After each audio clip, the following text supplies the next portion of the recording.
I am the eclectic doctor. My interests are various, and where they intersect is where I love to be.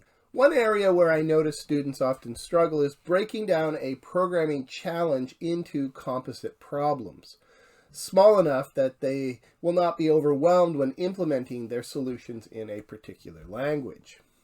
Often they do not decompose or break down the problem enough, which leads them with over-complicated code that they tend to hack at until it sort of works, if it works at all.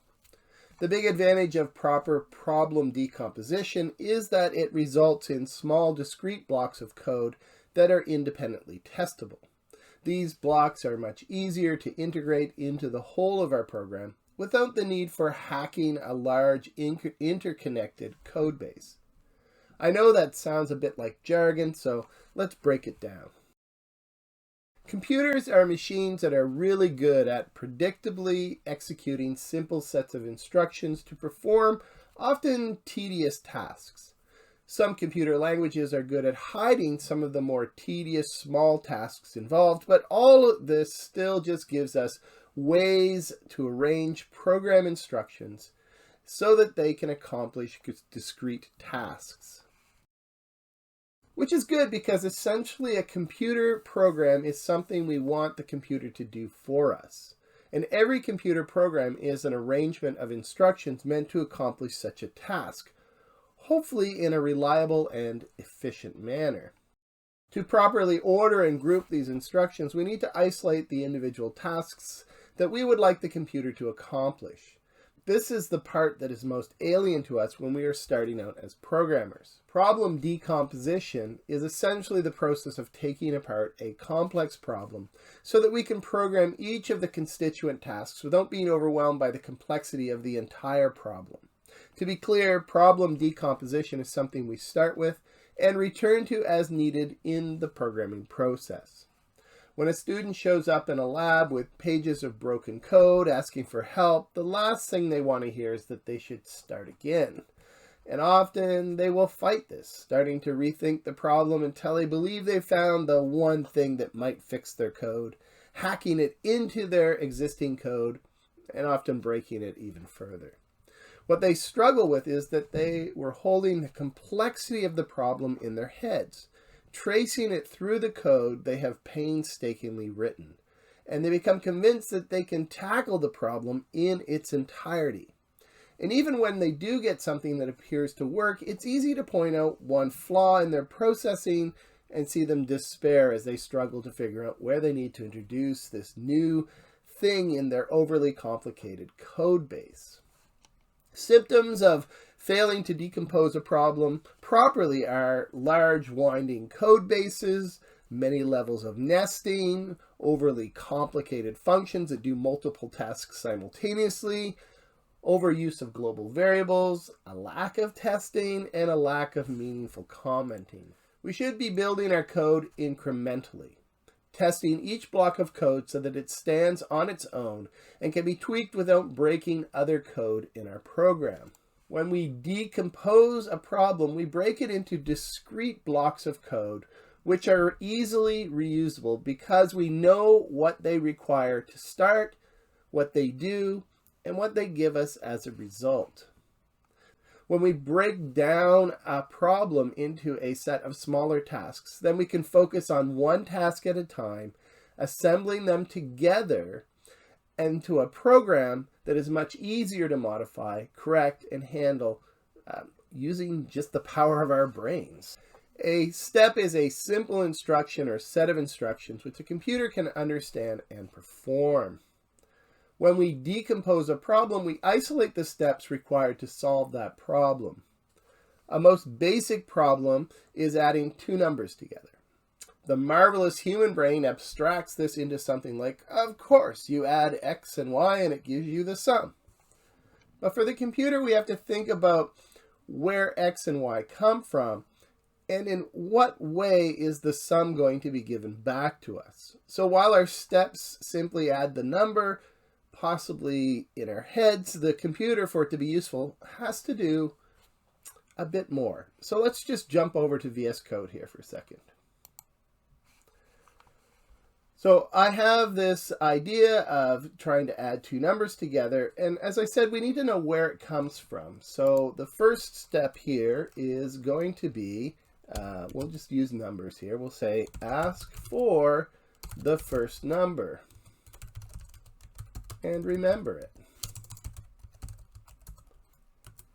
And then we're going to have a second step, which is going to get the second number, and we're going to use the same language because that way we can recognize, so I'm going to put that E in there, we can recognize that they're the same task, and possibly it would be a candidate for creating something like a subroutine that we could call on multiple times.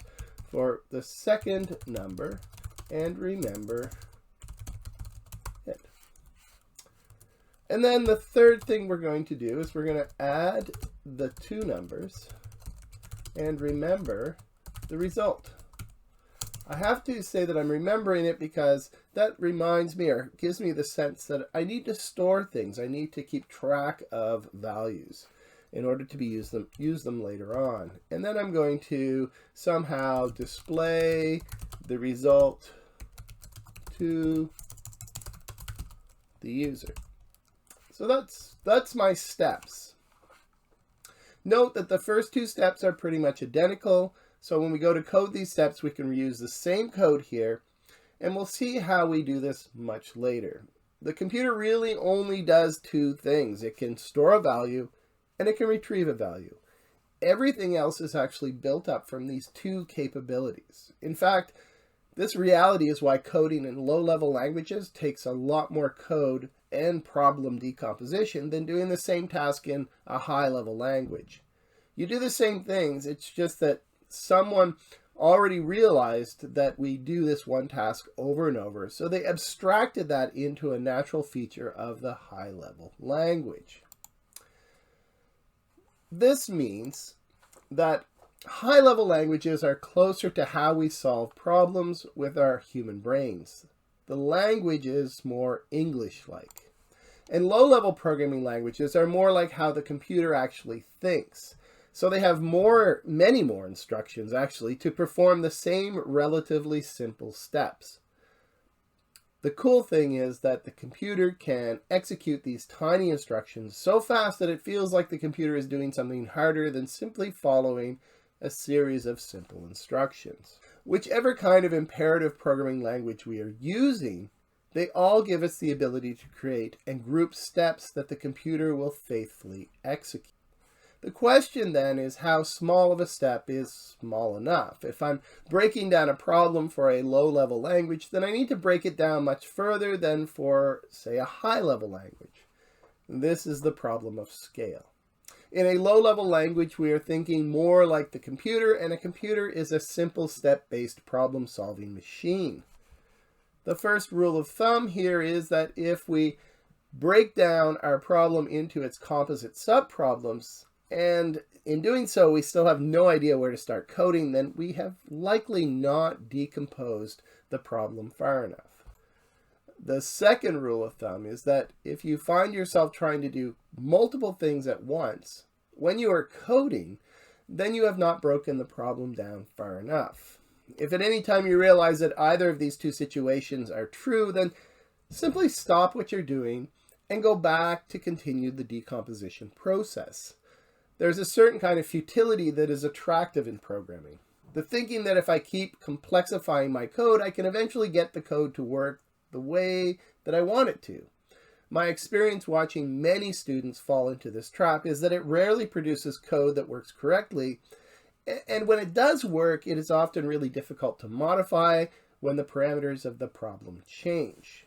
So the code is really just single use, very specific. Let's take a look at an actual problem. I find that games give us a lot of great problems to decompose. Plus, they often are quite fun for students to code. So let's think about creating a simple card game, the game of war. We're going to jump over. I'm going to actually bring up the instructions here, and then we're going to jump over to VS Code where I have written the instructions. So I'll come in here, and I'm going to just save that and move over here. So I have my problem here, or I have my code. written out. This is the instructions for the game. We're going to decompose the problem into its constituent parts. And so we have a couple of things to think about. First is we need to set up the game. And we need also to run the game. Those are distinct parts of this game. So in this game, each player starts with half of a shuffled deck of cards, and they reveal the top card. When the cards are the same, then they're going to actually reveal more cards until they have a difference, and whoever has the higher card, where suit doesn't matter, whoever has the higher card is actually going to take all of the cards and put them under their deck. And they're going to keep doing this until one person has all of the cards. It's a very simple child's game. So in here to set up the game, we have to do a couple of things. One is we have to create a deck of cards. So we're going to have to think about how we're going to store that, how we're going to be able to work with that. But we're going to create something that is a deck of cards. And that's a distinct step. The second is we're going to then shuffle the deck of cards. And thirdly, we're going to deal half of the deck to each player. Now we've already said this is a two-player game. That is the setup of the game. So every time I want to set up a new game, I'm going to run through that. Every time I want to run the game, I'm going to run through the following steps. So I'm going to do this, and I'm going to actually, play around with this a little bit, and we'll modify this as we go. So you can see the process. So each player, first thing that they're going to do, reveals their top card. And then we're going to compare those cards. So we could say that in here. We could say if there is a winner, then what I'm going to do, and I like to indent here, and I'll just use different numbering in. So if there's a winner, then I'm going to say the winner takes the revealed cards and puts them on the bottom of their deck. And then the other situation that I could run into here is if the cards are the same value. So if I say, for instance, 6, if the cards are the same value, then I'm going to have a set of instructions that happen underneath it. So these are going to be blocked together, but each one is going to be an individual thing. I can test, are the cards the same value?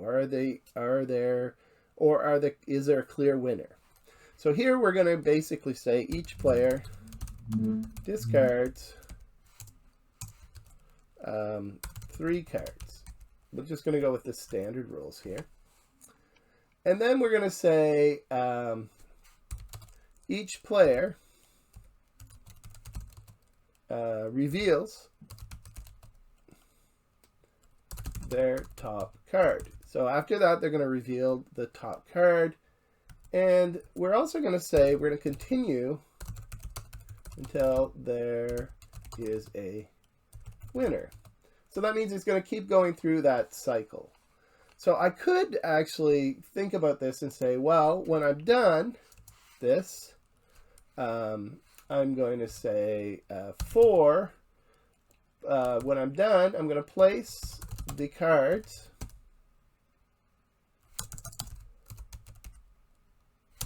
actually, let's just grab this line here,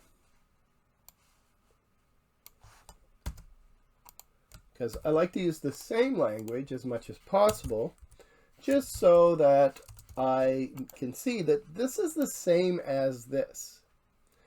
So basically what we have is a situation where as soon as we find a winner, we're going to do this step.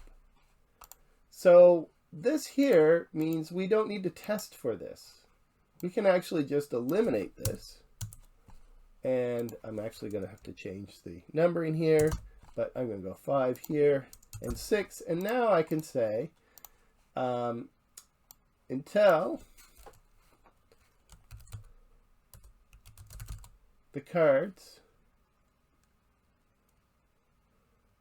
Well, I will do this later. We'll see that in my code, but I'm going to say the cards are the same value. I'm just going to, so if, just so I know it's a conditional branch, if the card's the same value, then each player discards 3 cards, each player reveals the cards, and they continue until there is a winner. The next thing that they do, because there's a winner, is we're going to actually put the cards on the bottom, and we're also going to have in here, continue until one player has all of the cards. And then the last thing that we'll do is we'll go declare a winner of the game. So these are my steps. And I can actually organize them a little better. In fact, I'm going to go back and show you how we would do this graphically, just so that we can come back and see how we can actually organize this a little bit better. But these are the steps. Every time we're going to do these steps, and we're going to continue until all of these things have happened. So this means we're going to go back up to this top of running the game, and then we're going to fall out. So we'll construct this a little better when we put it into our code. But let's take a look at, I'm just going to save this, and don't forget this will all be up on GitHub. But I'm going to come back over here.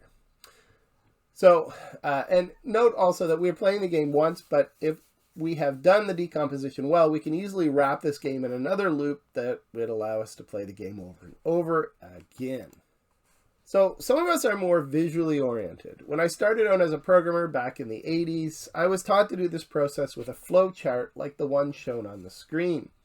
This way of thinking through a problem was really helpful, as it helped me to trace the branching result from decisions in a program a lot more naturally than in, say, traditional pseudocode, which is what we were working with when we were creating the steps. That creates a natural pseudocode. And I would often sit down with a pencil and a piece of paper, usually that old printout, the old printouts, and I would use the backs of them, and I would actually create my flowcharts. And then I would code to my flowcharts.